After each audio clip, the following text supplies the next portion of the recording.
supporting Arizona's working families, for combating climate change, and expanding access to affordable health care for those in need.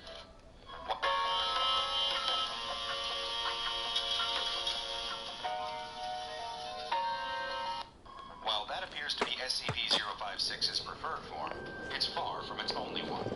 In addition to the young man, it has also been observed taking on the appearance of several others, including a woman with a striking resemblance to Hollywood actress Scarlett Johansson, a form it took when walking past a group of a younger female staff, a male bodybuilder who could bench press over 250 kilograms, which was 30 kilograms more than the strongest security guard stationed at the Foundation site.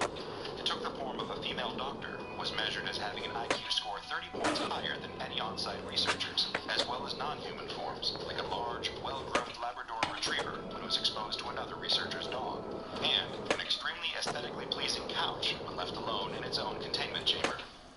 These changes from one form to another occur whenever people lose focus on the subject, something that seems to happen when new people are exposed to SCP-056. And once they lose focus, it's able to change in appearance virtually instantaneously. Attempts to film the transformation have resulted in the recording equipment exhibiting the same effect, seemingly losing focus, and being unable to see exactly what happens when SCP-056 changes from one form to another. Its clothing will change along with its bodily form, though so far it hasn't been observed manifesting weapons or other tools.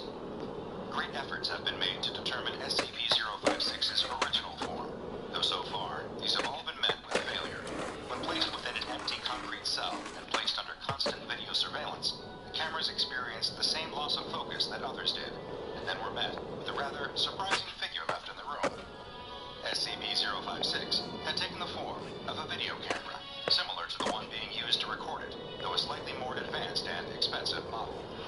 Additional attempts were made to discover its true form, this time without direct observation equipment, with researchers instead making use of passive scans that could detect changes to life forms. When they left SCP-056 alone and monitored it using these tools, what they found was nothing.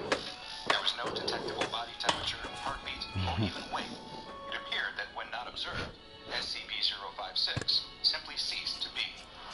Those who have personal contact with SCP-056 often report that the anomalous entity makes them feel substandard or jealous, as if they can't measure up to it, yet at the same time will seem to seek its approval. This extends to SCP security staff, who will express a desire to follow its commands, while researchers will try to argue with it, something that usually results in them leaving its containment cell feeling as though they were outwitted by its intelligence. And SCP-056's expert communication abilities seem not to be limited by complex subjects or language barriers.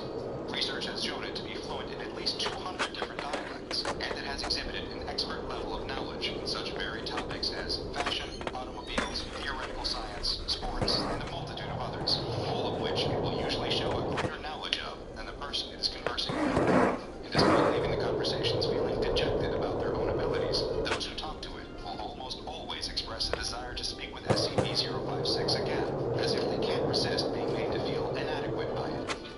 A number of tests were then performed to discover just what form SCP-056 would take when presented with various situations.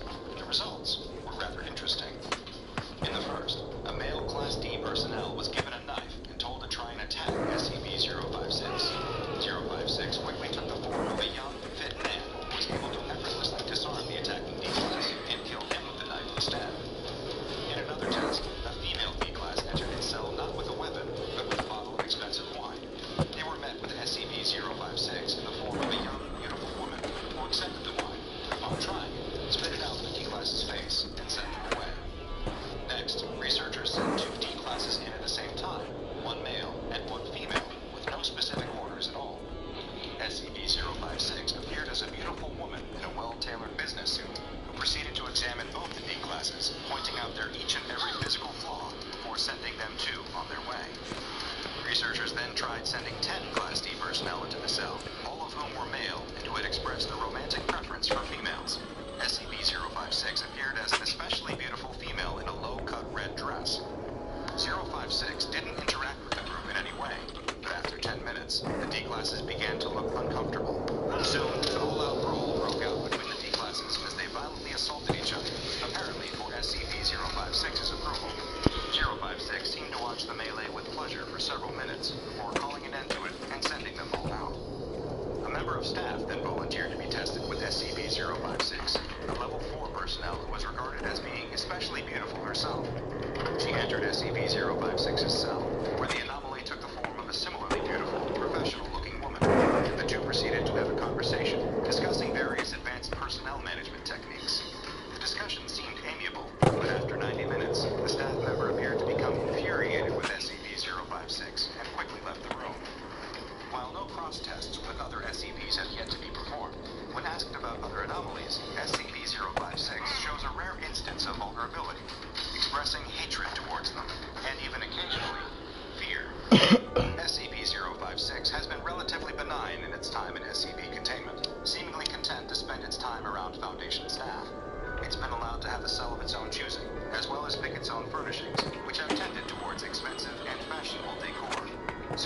staff assigned to guard it are equipped with high-powered tranquilizers, and any staff that exhibit mental irregularities after extended exposure to SCP-056 must undergo immediate psychological examination. It is frequently asked for access to the internet, and when asked why it desires that, SCP-056 responded that the Foundation was unable to provide it with enough sycophants, and that it wanted the whole world to know its face. Needless to say, its request for internet access was denied, and the anomaly, which has been classified as you put, continues to be securely cut off from the general public and remains in Foundation containment.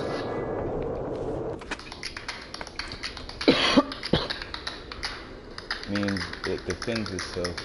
Yellow marker means that they're not dangerous, but they can get. Green means that they feel pussy. Or just nice yellow. Yellow means that they're aliens will protect themselves. And the red means that they're ready and they're hostile. The gleaming steel scissors glide effortlessly through the sheet of red material, slicing through as it goes. Alright, boys, you know what? These burgers are 1, 2, 3, surprise! I am about to go to my friend's house and destroy his PS4, surprise him with a brand new PS5. Hey, I gotta do a little check there, make sure. What the f are you doing? What are you doing? Why are you doing that? I gotta make sure.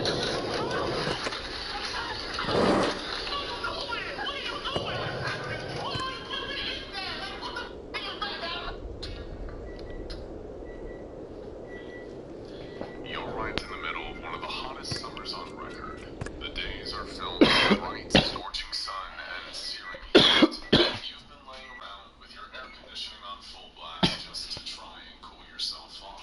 Sadly, it's not really working, and the heat is becoming way too much. But then you remember there's this married couple that lives near you, with no kids, and they happen to have a swimming pool in their yard. Normally they keep to themselves. They never let you use their pool. But they've gone out of town for a few days. Besides, the heat is killing you. You're sure that the neighbors wouldn't mind if you just took a quick dip, as long as you clean up after yourself. They probably wouldn't even notice you were even there. Cautiously, you make your way to their house. It's an unremarkable place similar to most of the other houses in this suburb of New Mexico. After checking that there's nobody else around, you climb the 2-meter-high cinder block wall that stands around the back garden.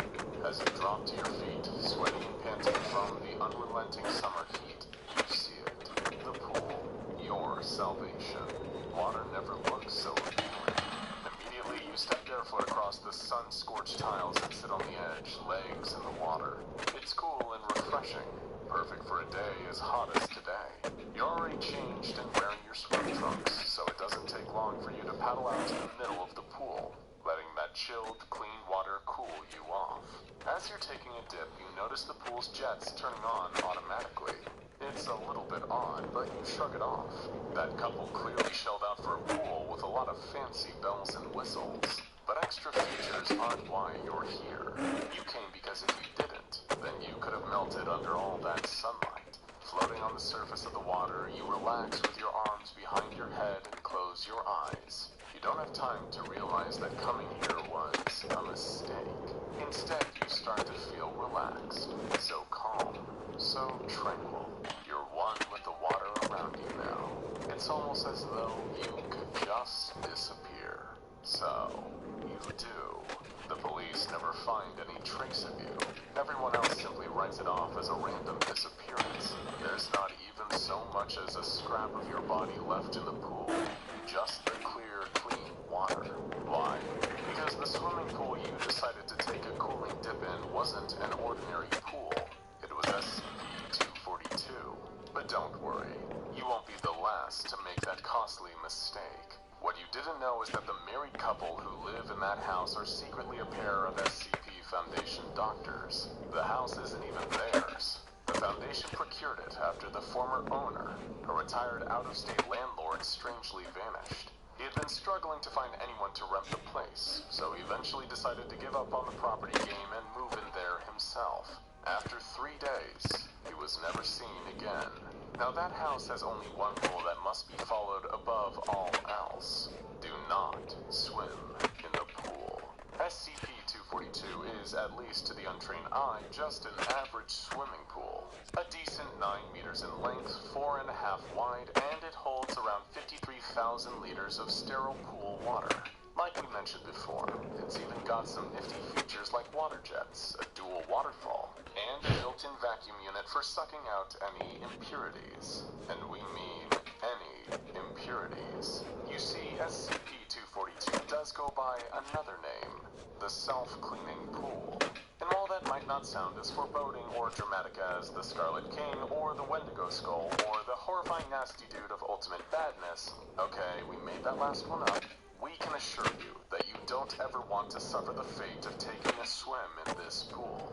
There was an incident a while ago, recorded by the Foundation through a secret hidden camera. The house where SCP-242 can be found had been left vacant for a time, and once again some opportunists decided to take advantage of the empty swimming pool.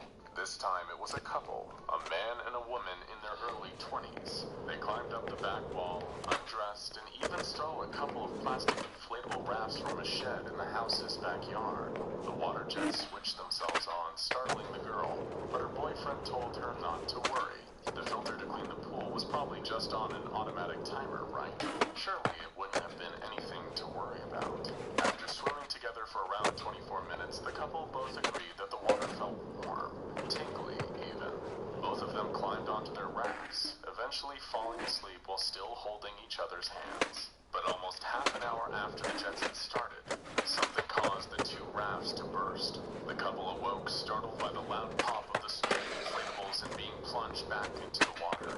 The pool around them immediately began frothing violently, deep red streams of blood swirling through the water as the couple screamed in fear and agony. Both of them tried to desperately swim to the edge, hoping to leave the pool and get to safety.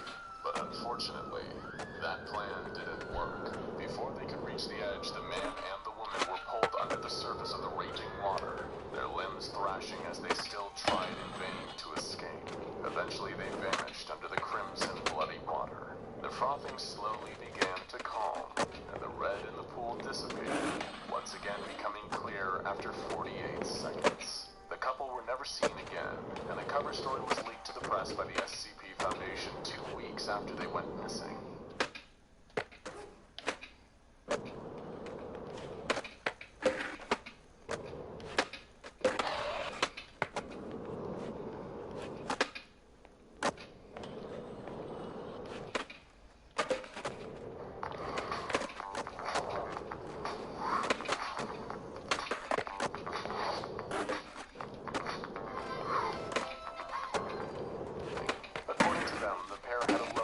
Somewhere in Mexico. If only. That sounds a lot nicer than what actually happened to them. So this swimming pool clearly has some anomalous properties. That much is obvious. But what exactly are those properties? How exactly does SCP-242 work? Is it an interdimensional gateway that drags people to a nasty alternate universe if they spend too long swimming in it? Or is the swimming pool itself a sentient carnivorous creature that lures humans in only to devour them? Maybe the water is teeming with invisible flesh-eating piranhas that can strip the meat from the bone in a matter of seconds. Well, good guesses all around, but actually, it's none of these. It's unclear what causes the pool's anomalous effects. It could be a property that is completely unique to the water contained in SCP-242. Or maybe it's down to the exact shape and measurements of the pool itself. It could even be a combination of both. But whatever the cause, the result is always the same. When any object, substance, or even living organism is placed in SCP-242, it will be entirely rewritten on a molecular level. The genetic and atomic structure will fall apart, and the subject will be transmuted into sterile water. In fact, not just clean water, but water that remains sterile even when removed from the pool. If you took a cup of SCP-242's water and mixed something like food coloring into it, the food coloring would not be absorbed into the water, instead staying as one non-miscible bubble. This process doesn't happen instantly, though. It can vary depending on how contaminated or complex the substance placed in SCP-242 SCP-242 is. For example, water sampled from a nearby river was sterilized and purified by the pool in about 7 minutes. A sample of stagnant pond water riddled with various diseases and germs took 11 minutes longer. What about 50,000 liters of coal tar? Well, that one took a little longer. 12 long days, to be exact, but was still turned into pure, sterile water. And as for a living human being, maybe ask that couple that took a dip in the self-cleaning pool. The Foundation is naturally fascinated with the pool, and after extensive examination, they have determined that SCP-242 doesn't seem to have been intentionally designed for the specific anomalous function it performs. The components of SCP-242 beyond the pool itself, the filter, the vacuum, the pipes, none of these parts nor anything about the swimming pool's design appear to be responsible for disintegrating matter until only water remains. You might have noticed that in the case of the ill-fated couple who took a swim in SCP-242, the water jets and water features switched themselves on automatically before the pair's grim demise. Somehow these features are able to activate without the need for electricity, as disconnecting the pool from a power source will not stop the jets and waterfall from coming on once a non-water substance is placed into SCP-242. The same goes for the pool vacuum, which apparently cannot be jammed or malfunction. Even when the bottom of the pool is awash with viscous liquids like that coal tar, the vacuum will continue to operate as normal, scrubbing away at the floor of SCP-242. The one part of the self-cleaning pool that doesn't work as you would expect is the water filtration system.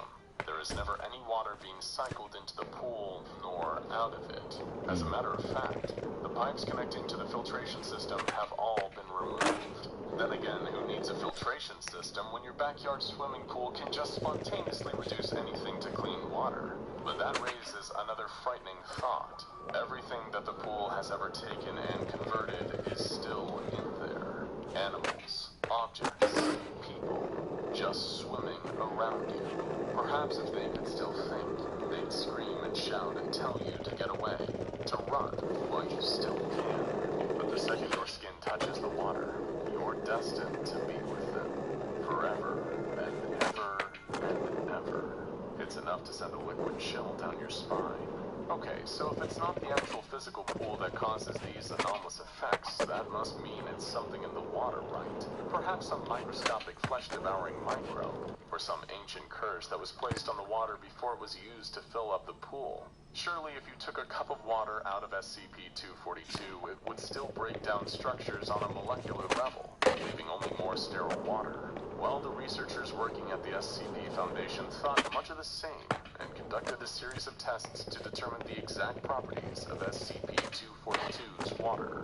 One test involved submerging 2 D-class test subjects, each wearing an atmospheric dive suit, into SCP-242. The goal was to determine if it was safe to consume the water from SCP-242 while both inside and outside of the pool. Test subject A was lowered into the water and instructed to drink from a metal straw by their mouth.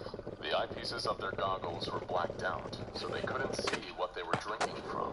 Subject B filled a barrel with the same water from SCP-242 and then was made to put on an atmospheric dive suit, but instructed to stay out of the pool. Test subject A was told to drink directly from the pool, remarking that the water was warm and had a bit of a noticeable chemical aftertaste, but was otherwise normal. Then test subject B drank some of the same water from the barrel.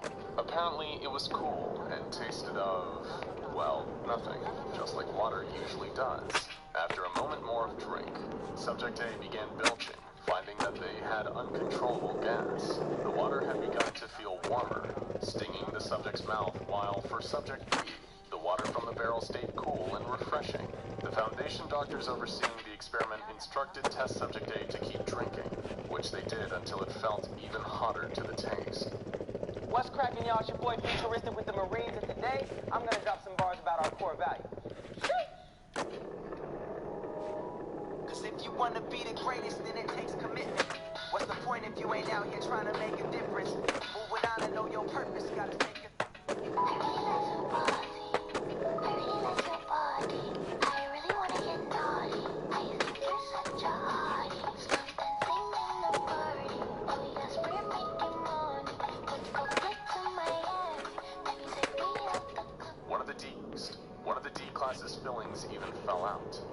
Eventually, the structural integrity of Subject A's dive suit failed, presumably disintegrated by the water from SCP-242.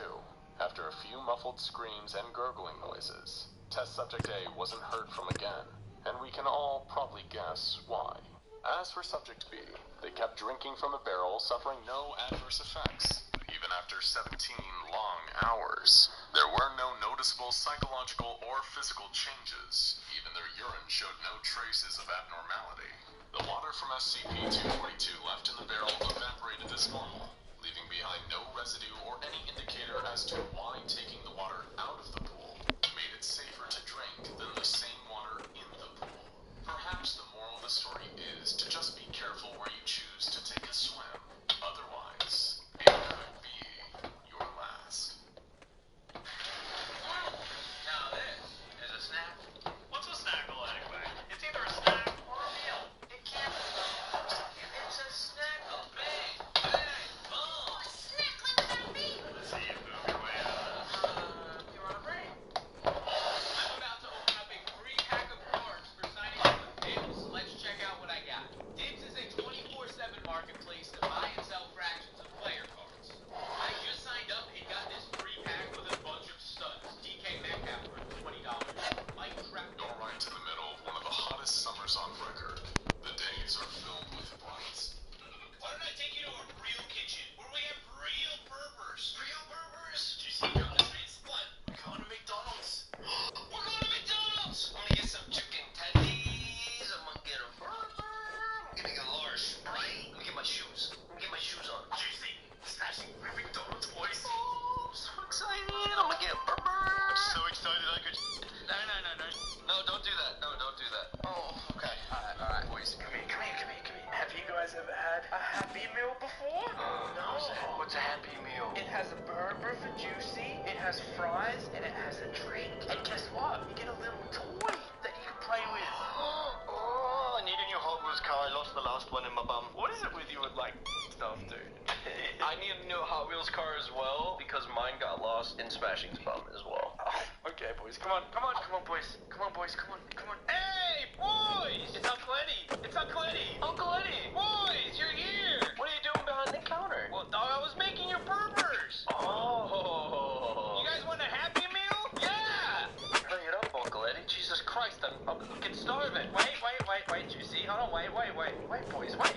Hold on. Do you have their toys? They're One second. Which toy do you want to get, Juicy? I wanna get the car with the four wheels and the little dude, or I wanna get the Avengers toy where it's got Superman, or like a Batman toy or something. What do you want to get? Ooh, I want Pokemon cards. Alright, who wants to carry the food to the table? Oh, me. Alright, here you go, Smash. Don't drop it. Oh. Pick it up. Alright, let's go sit at a table. Come on, Eddie. Come on, let's go have some lunch. Come on. Wait. Where's my fucking toy? Get back behind the counter and grab me my fucking toy. Juicy. There was. I know. I go get the TV now so I can. Hey there, thrill seekers. Are you ready to get crazy? Are you ready to get extreme? Are you ready to taste the real hardcore? We here at SCP Explained know that you love a little excitement in your life. You're the kind of stone cold, solid gold bad dude whose idea of a relaxing afternoon is a staring contest with SCP-173. And you're so tough you're gonna make the peanut blink first. You're the kind of person who'd punch SCP-682 and make him apologize for grazing your fist. You wouldn't even back down from the Scarlet King himself, making the Monarch of Ultimate Despair say, "That's pretty cool, man. Respect." But if you want a genuine thrill ride, something that'll really put hair on your chest, you need to get your butt on a truly hardcore roller coaster. What? Too chicken? Afraid of a little motion sickness or something? Or maybe you've been freaked out by some of the so-called horrifying accidents that happened on roller coasters, like the 1972 Big Dipper disaster, or the 1986 Fantasyland Mindbender catastrophe. Get real. When has a little death scared anyone at the SCP Foundation? And besides, nothing is more awesome than an extreme roller coaster. And believe us, any other roller coaster will feel like kiddie stuff compared to the absolute beast that we're gonna tell you about today. If you're a roller coaster novice, maybe you should try something like the Takabisha,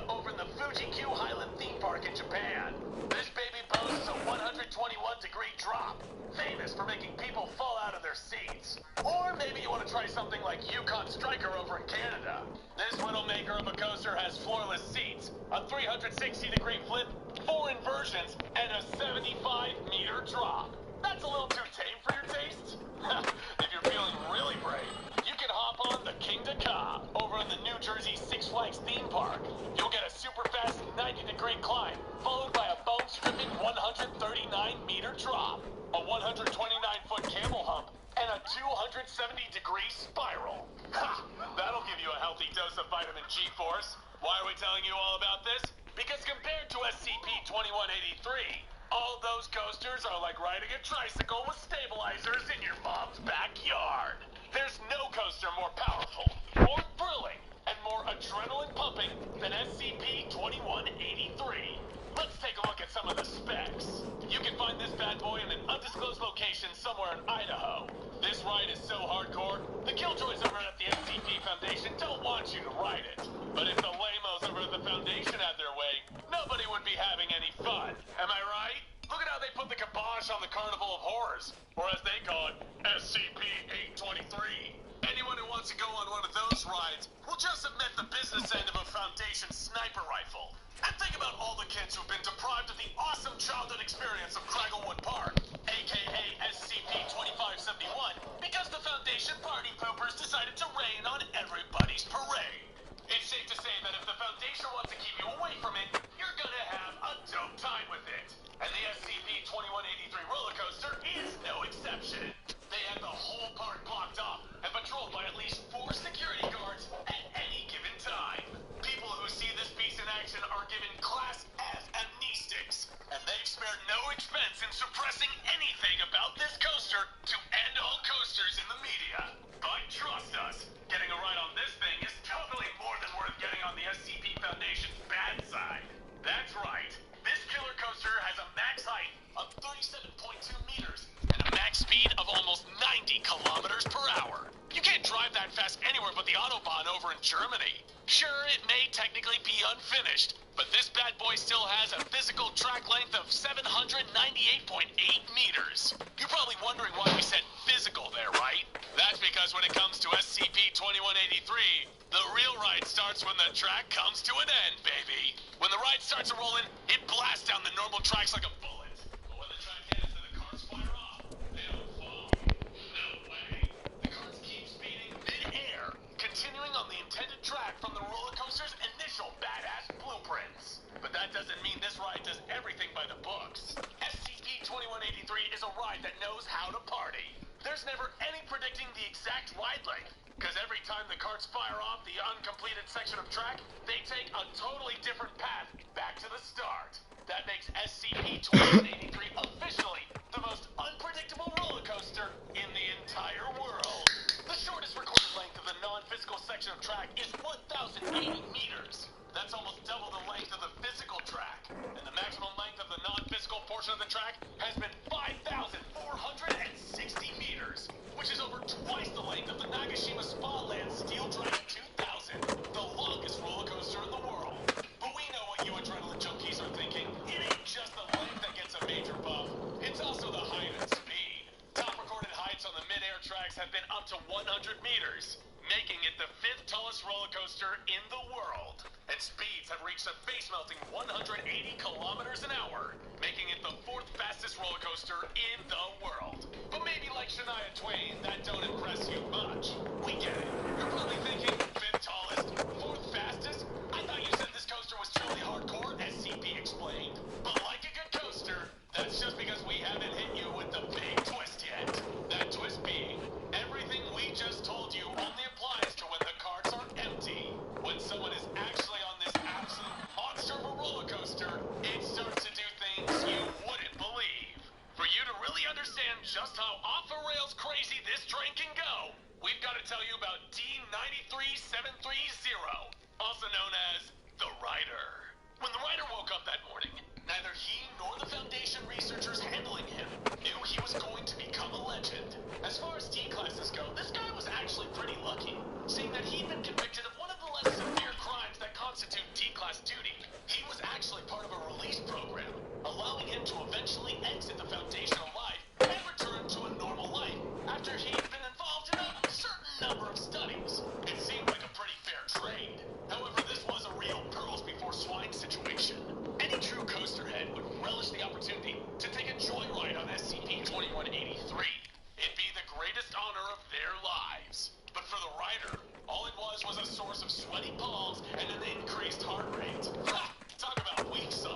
right. He